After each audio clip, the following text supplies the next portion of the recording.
ভর্তা খেতে খুব ভালোবাসি, যদিও বা গরমে এত তরকারিপাতি খেতে একদম ভালো লাগে না।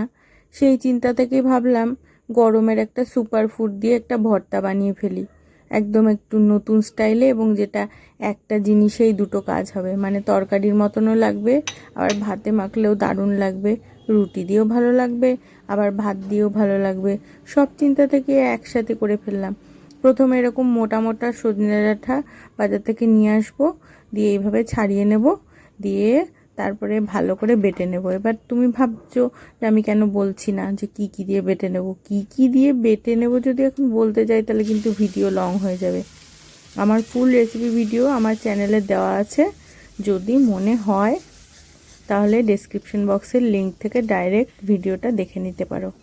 আর এই ভর্তাটা একবার বানালে কিন্তু সবাই রেসিপি জিজ্ঞেস করছে, এটা কিন্তু একদম আমি শিওর হয়ে বলছি, অবশ্যই গিয়ে একটু চেক করে নাও।